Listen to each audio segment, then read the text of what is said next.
আসসালামু আলাইকুম। আজকে আমরা জানব আঙুর খেলে শরীরে যা ঘটে। ১. রোগ প্রতিরোধ ক্ষমতা বাড়ে। আঙুরে থাকা ভিটামিন সি ও অ্যান্টিঅক্সিডেন্ট শরীরকে রোগ জীবাণুর বিরুদ্ধে লড়তে সাহায্য করে। ২. হৃদযন্ত্র সুস্থ থাকে। রেসভেরাট্রল নামের উপাদান হৃদরোগের ঝুঁকি কমায়, রক্তচাপ নিয়ন্ত্রণে রাখে। ৩. হজম শক্তি ভালো হয়। আঙুরে প্রাকৃতিক ফাইবার থাকায় কোষ্ঠকাঠিন্য দূর হয় এবং পেট পরিষ্কার থাকে। ৪. ত্বক উজ্জ্বল ও সুন্দর হয়। অ্যান্টিঅক্সিডেন্ট ত্বকের বয়সজনিত সমস্যা কমায়, ব্রণ ও দাগ হ্রাস করে। ৫. চোখের দৃষ্টি ভালো রাখে। ভিটামিন এ ও লুটিন চোখের স্বাস্থ্য রক্ষা করে। ৬. মস্তিষ্কের কার্যক্ষমতা বাড়ে। নিয়মিত আঙুর খেলে স্মৃতিশক্তি ও মনোযোগ বৃদ্ধি পায়।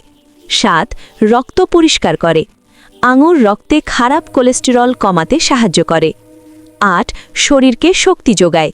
প্রাকৃতিক গ্লুকোজ থাকায় দ্রুত এনার্জি পাওয়া যায়।